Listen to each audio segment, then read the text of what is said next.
Hello all and welcome to civil education hub. आप सभी का बहुत बहुत स्वागत है। एंड आज हम लोग फिर से दोबारा आए हैं फिजिक्स के एमसीक्यू का पार्ट 2 लेकर। हम लोगों ने पार्ट 1 की क्लास करी थी कल, एंड आज हम लेके आए हैं अपना पार्ट 2।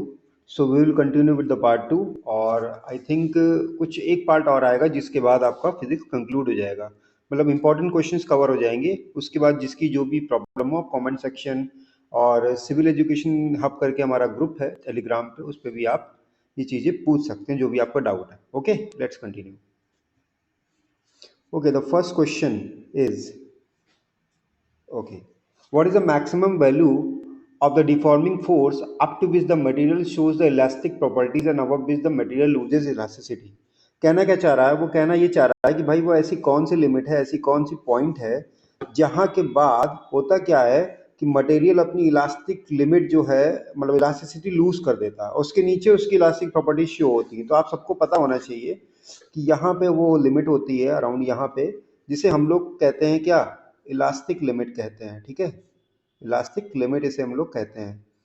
तो ये इस लिमिट के बाद क्या है, मटेरियल अपनी प्लास्टिसिटी शो करने लगता है। और ये स्ट्रेस स्ट्रेन कर्व आपने अगर सोम में पढ़ा होगा तो ये वहां से है। वैसे ही फिजिक्स का भी क्वेश्चन है, लेकिन स्ट्रेस स्ट्रेन कर्व में आपको ये क्लियरली समझ में आ जाएगा। ओके, सो इसका आंसर जो हो जाएगा वो ऑप्शन नंबर ए हो जाएगा। ठीक, चलो लेट्स मूव।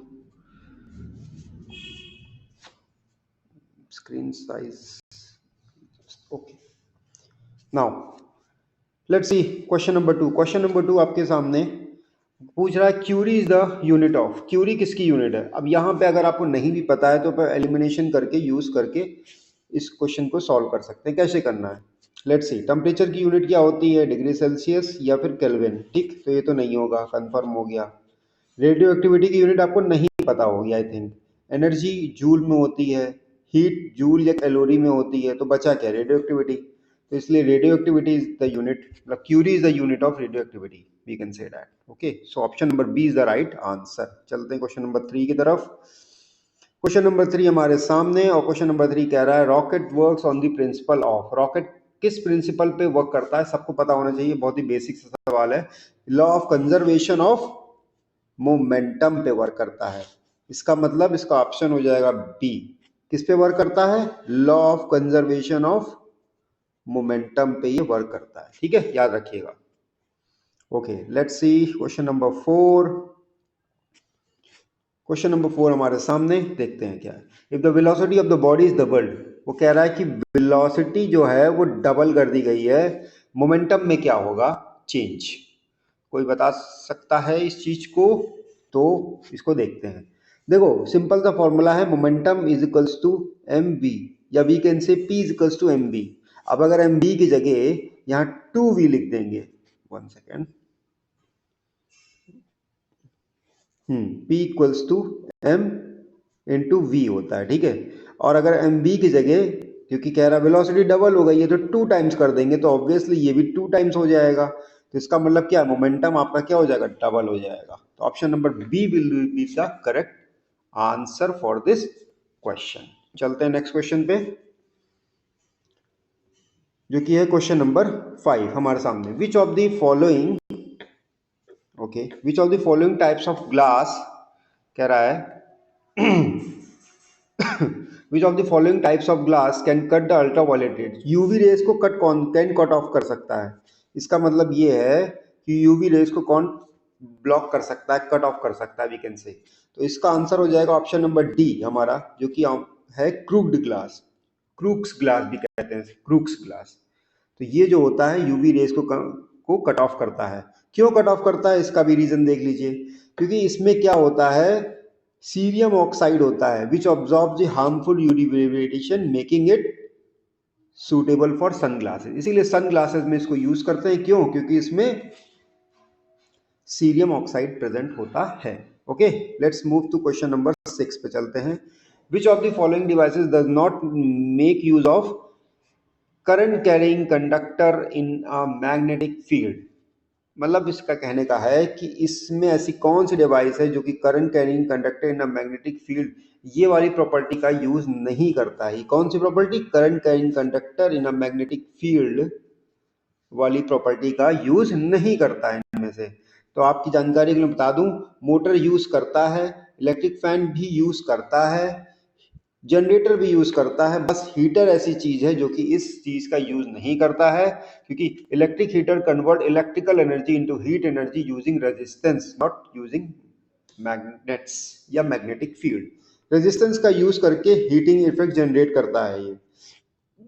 मतलब सबने घर में देखा होगा कि हीटर के अंदर एक कॉइल लगी होती है, रॉड टाइप की लगी होती है, उसे हम लोग कहते हैं रेजिस्टेंस। जितना ज्यादा रेजिस्टेंस होता है, सबको पता होना चाहिए, उतनी ही ज्यादा हीट जनरेट होगी।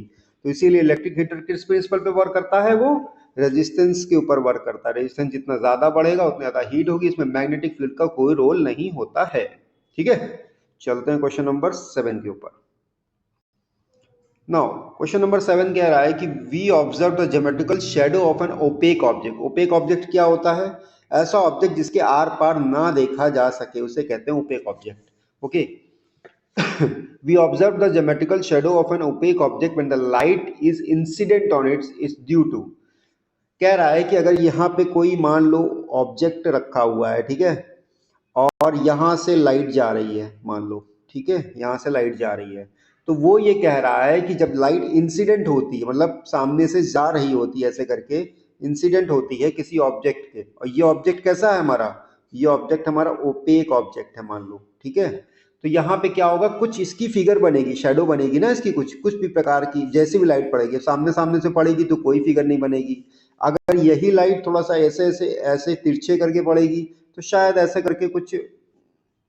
करके कुछ फिगर टाइप की बनेगी, ठीक है, कुछ ना कुछ परछाई बनेगी। तो ये परछाई जो बनती है वो किस कारण बनती है?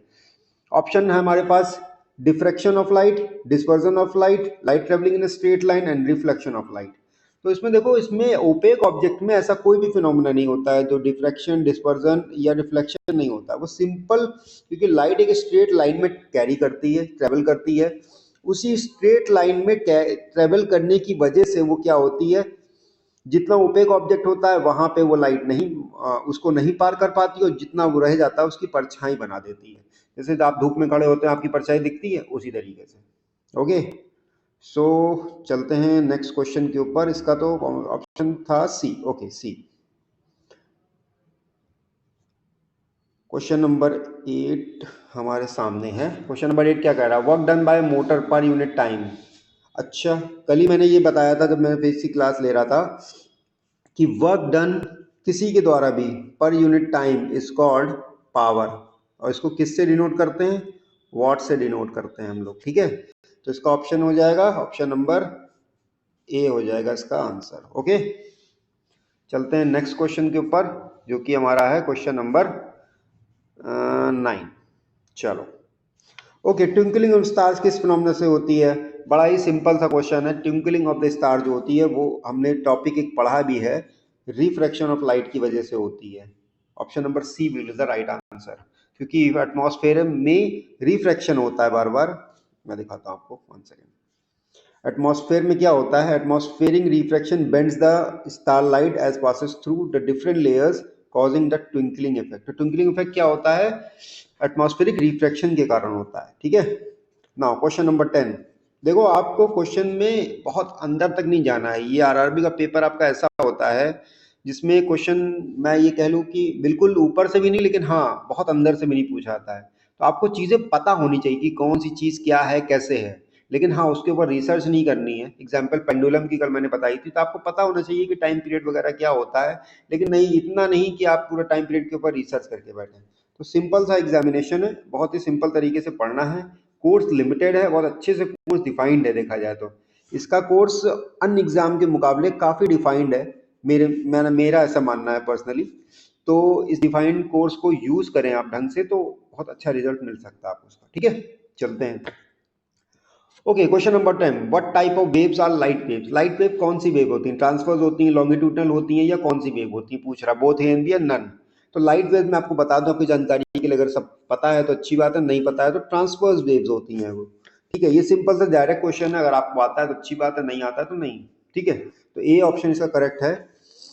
Light waves are 1 second. Light waves are transverse electromagnetic waves that oscillate perpendicular direction by transverse wave हैं अगर, तो ऑब्वियसली परपेंडिकुलर ही ट्रेवल कर रही होंगी, है ना, ठीक है, तो ये तो सीधी सी बात है।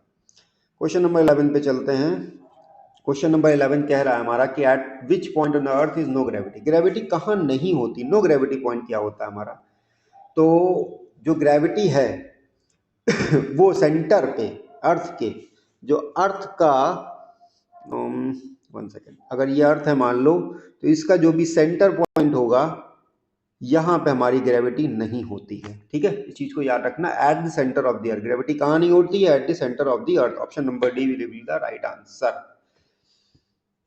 चलते हैं नेक्स्ट क्वेश्चन की तरफ।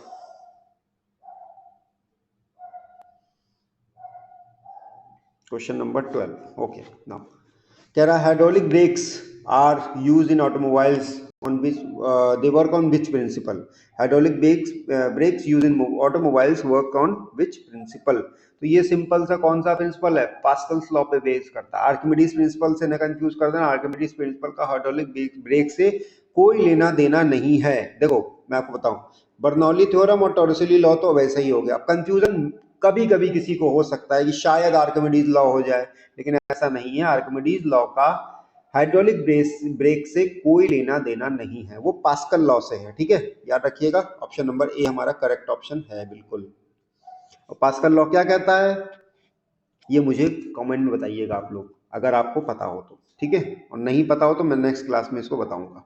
वैसे यहाँ लिखा भी है नीचे, pascal law state the pressure applied in confined fluid terminates equally in all direction. Meaning क्या है इसका, मैं आपको समझा देता हूँ, एक second.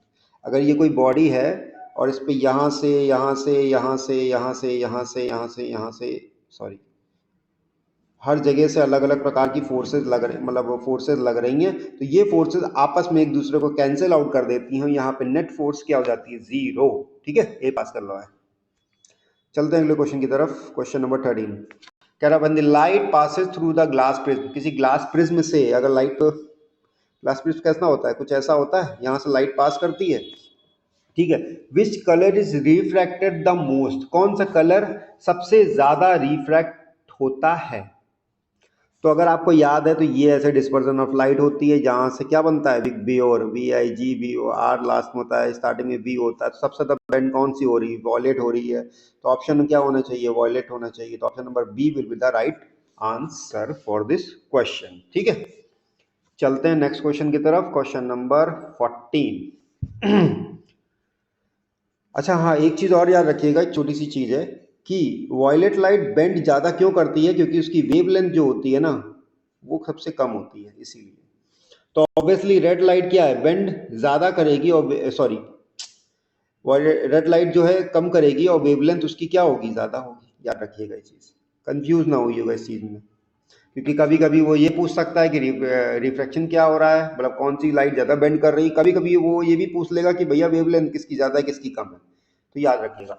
The electronic radiation, electromagnetic radiation emitted during radio active disintegration is, कौन सी इलेक्ट्रोमैग्नेटिक रेडिएशन निकलती है रेडियो एक्टिविटी की तरफ, मतलब जब रेडियो एक्टिविटी डिसइंटीग्रेशन होता है कोई भी चीज का, टूटता है रेडियो एक्टिव मटेरियल, तो क्या होता है, कौन सी रेडिएशन निकलती है जनरली, तो सबको पता होना चाहिए, 3 प्रकार की रेजेस होती हैं, अल्फा, बीटा और गामा, तो गामा रेज इसमें आंसर हो जाएगा इसका, ठीक है, याद रखिएगा, गामा रेज इसका आंसर हो जाएगा, ओके। चलते हैं ऑप्शन नंबर डी इसका करेक्ट आंसर है। नेक्स्ट क्वेश्चन पे चलते हैं, क्वेश्चन नंबर 15। क्वेश्चन नंबर 15 कह रहा है कि absolute zero temperature is that temperature where, absolute zero temperature वो टेम्परेचर है जहां पे क्या, ऑल मैटर, पहला ऑप्शन है कि all matter stage in a solid state, ऐसा नहीं है, सॉलिड स्टेट में नहीं रहता, बिल्कुल गलत है ये। Kinetic and potential energies of the molecule become equal, नहीं ये भी नहीं होता है, बिल्कुल नहीं। वाटर फ्रीजेस तो आइस, आइस का तो फंडा ही नहीं है, सिंपल बात है, एब्सोल्यूट जीरो टेम्परेचर जो होता है ना वहां पे क्या होता है, सारे मॉलिक्यूल्स का मूवमेंट जो है वो स्टॉप हो जाता है, मोशन जो है वो बंद हो जाता है, कोई भी मोशन मॉलिक्यूल का होता नहीं है एब्सोल्यूट जीरो टेम्परेचर पे, ठीक है। खाना खाओ, ओके सो चलते हैं हम लोग नेक्स्ट क्वेश्चन पे, जो कि है क्वेश्चन नंबर 16 हमारा, क्या कह रहा है, कह रहा है कि विच of the following is the weakest fundamental force, इसमें से सबसे वीकेस्ट फोर्स कौन सी होती है भाई, इलेक्ट्रोस्टैटिक, ग्रेविटेशनल, न्यूक्लियर, इलेक्ट्रोमैग्नेटिक। एक ही फोर्स सबसे वीकेस्ट होती है, वो होती है ग्रेविटेशनल फोर्स इन चारों में। क्यों? उसकी एक छोटी सी वजह है, मैं आपको एक एग्जांपल समझाता हूँ। इलेक्ट्रोस्टैटिक फोर्स जो होती है ना, वो सॉरी मैंने गलत आंसर मार्क कर दिया, बोला मैंने सही लेकिन गलत मार्क कर दिया। इसका आंसर होगा ग्रेविटेशनल फोर्स। या सही है, मार्कर मार्कर। तो सबसे वीकेस्ट फोर्स जो है वो ग्रेविटेशनल फोर्स होती है, क्योंकि वो सबसे लॉन्ग रेंज में वर्क करती है। भाई इसकी रेंज बहुत ज़्यादा होती है, बहुत लॉन्ग डिस्टेंस के लिए वर्क करती है, बहुत ज़्यादा डिस्टेंस के लिए वर्क करती है, इसलिए सबसे वीक फोर्स होगी। वहीं इलेक्ट्रोस्टैटिक, न्यूक्लियर या इलेक्ट्रोमैग्नेटिक फोर्स, ये किसी दो मटेरियल के बीच में मान लो लग रही है तो बहुत कम डिस्टेंस के लिए लगती है, इसीलिए ये फोर्सेज इनसे तो ग्रेविटेशनल फोर्स से ज़्यादा स्ट्रॉन्ग है। ठीक है, या फिर ऐसे कह सकते हैं कि ग्रेविटेशनल फोर्स इन तीनों में या चारों में सबसे वीक। चलते हैं क्वेश्चन नंबर 17 की तरफ। वो कह रहा है materials like germanium and silicon. बहुत ही सिंपल क्वेश्चन है। जर्मेनियम सिलिकॉन क्या कहलाते हैं? सेमीकंडक्टर्स कहलाते हैं। These are semiconductor material. ठीक है, नेक्स्ट क्वेश्चन, क्वेश्चन नंबर 18 हमारा है रडार स्टैंड फॉर। ये बड़ा सिंपल सा क्वेश्चन है, लेकिन हाँ एग्जाम में आपको कंफ्यूज कर सकता है। रडार का फुल फॉर्म क्या होता है? किसी को पता होगा तो मुझे कमेंट में बताएगा बिफोर आंसरिंग दिस क्वेश्चन। तो रेडियो डिटेक्शन एंड रेंजिंग कहलाता है। क्या कहलाता है? रेडियो, इसमें कौन सा ऑप्शन होगा? ऑप्शन नंबर सी हमारा हो जाएगा, that is radio detection and ranging. तो रेंजिंग भी होती है, रेडियो डिटेक्शन भी करते हैं, दोनों चीज होती है, याद रखिएगा। चलते हैं क्वेश्चन नंबर 19 की तरफ। हाँ ये अच्छा क्वेश्चन है कि जो आसमान का रंग होता है, the blue colour of the sky is due to, किस वजह से होता है? तो ये रिफ्रैक्शन के कारण नहीं होता है, ना ही रिफ्लेक्शन के कारण होता है, ये दोनों ऑप्शन नहीं होंगे। डिस्पर्सल तो obviously out of this syllabus, मतलब आउट ऑफ दिस चीज हो गया है, इसका कोई मतलब नहीं है। अब बचा ऑप्शन नंबर सी, स्कैटरिंग इसका सही आंसर होगा, क्योंकि क्या होता है, जो लाइट आती है मान लीजिए ये एटमॉस्फेयर है आपका, ठीक है, अब लाइट पड़ती है, लाइट स्कैटर करती है, जिसकी वजह से उसका कलर क्या हो जाता है? ब्लू हो जाता है। ठीक है, याद रखिएगा। देखिए यहाँ लिखा भी है कि Rayleigh's scattering shorter causes shorter wavelength blue light to scatter more in the atmosphere। तो ब्लू लाइट ऑब्वियसली ज्यादा स्कैटर करती है। क्यों स्कैटर ज्यादा करती है? अभी मैंने थोड़ी देर पहले बताया था क्यों स्कैटर करती है ब्लू लाइट। बिग बियोर के कारण, याद रखिएगा, बिग बियोर के कारण। ठीक है, चलिए आगे। ओके, क्वेश्चन नंबर 20 की बात करते हैं। डोमेस्टिक इलेक्ट्रिक वायरिंग इज आ, क्या है? क्या पूछ रहा है? कॉम्बिनेशन सीरीज का होता है, पैरेलल होता है, क्या होता है? या सीरीज कॉम्बिनेशन या पैरेलल का, या नॉन ऑफ द अबव। तो सिंपल सी बात है, डोमेस्टिक वायरिंग जो होती है वो पैरेलल कॉम्बिनेशन होता है। इसीलिए आप लोग के घरों में वोल्टेज जो आता है वो हर जगह सेम आता है, चाहे वो आप पंखा यूज करिए तो भी उसमें अराउंड 220 टू 230 ऐसे कह सकते हैं, अराउंड इसका आता है। चाहे वो आप लाइट यूज़ करिए, चाहे वो आप कुछ भी यूज़ करिए, आपके घर के हर सॉकेट में जो वोल्टेज आता है वो सेम आता है। ठीक है, याद रखिएगा। इसीलिए वो पैरेलल कनेक्शन होता है, क्योंकि पैरेलल कनेक्शन में वोल्टेज सेम होता है और सीरीज कनेक्शन में करंट सेम होता है। ठीक है, चलते हैं नेक्स्ट क्वेश्चन की तरफ। क्वेश्चन नंबर 21 कह रहा है radiant energy from the sun is due to. Radiant energy sun के अंदर जो रेडिएंट एनर्जी होती है वो किस कारण होती है? तो देखो सन के अंदर एक प्रोसेस होता है जिसे हम लोग कहते हैं फ्यूजन, या फिर न्यूक्लियर फ्यूजन भी कह सकते हैं। तो उसी के कारण उसमें एनर्जी जनरेट होती है और इनफाइनाइट एनर्जी जनरेट होती है। वी कैन से दैट उसके अंदर इनफाइनाइट एनर्जी जनरेट होती है। इसीलिए साइंटिस्ट भी आजकल फिजन तो हमारे यहाँ होता है, सबको पता होना चाहिए, फिजन तो होता है, न्यूक्लियर जो रिएक्टर्स होते हैं उसके अंदर यही प्रोसेस होता है फिजन का। लेकिन हम लोग फ्यूजन के ऊपर वर्क करना चाहते हैं, क्योंकि इसमें अनलिमिटेड एनर्जी होती है, बहुत कम material, radio active material use करते हुए। ठीक है, चलते हैं क्वेश्चन नंबर 22 के ऊपर। Okay, transfer of heat by convection can take place in, कहाँ पे टेक प्लेस कर सकता है transfer of heat by convection? तो कन्वेक्शन क्या होता है, मैं आपको एक छोटा सा एग्जांपल देता हूँ कन्वेक्शन का, कन्वेक्शन ऑफ हीट का। मान लीजिए आप घर में अपने आपने गैस पे मैगी या पानी चलाया मैगी पकाने के लिए। ठीक है, पानी का लेवल मान लीजिए यहाँ तक है, ये पतीला है आपका, ये पानी भरा है पूरा आपके पास। ठीक है, अब क्या होगा, जब पानी गर्म होगा ना, तो ये जो नीचे की लेयर है, नीचे वाली लेयर है, ये सबसे पहले गर्म होगी। और गर्म लेयर क्या होती है, हमेशा ऊपर ट्रेवल करती है, चाहे वो एयर हो चाहे वो लिक्विड हो, तो वो ऊपर जाएगी और यहाँ से जो ठंडी लेयर है वो नीचे की तरफ आएगी। तो ये जो प्रोसेस साइकिल चलती है इसे ही हम लोग क्या कहते हैं, कन्वेक्शन कहते हैं। ठीक है। सो कन्वेक्शन किस में पॉसिबल है? ऑब्वियसली लिक्विड में पॉसिबल है या फिर गैस में पॉसिबल है। ऑप्शन नंबर इसका हो जाएगा सी, करेक्ट ऑप्शन हो जाएगा, क्योंकि गैसेस और लिक्विड इसी में दिए हुए हैं। ठीक है, चलते हैं क्वेश्चन नंबर 23 की तरफ।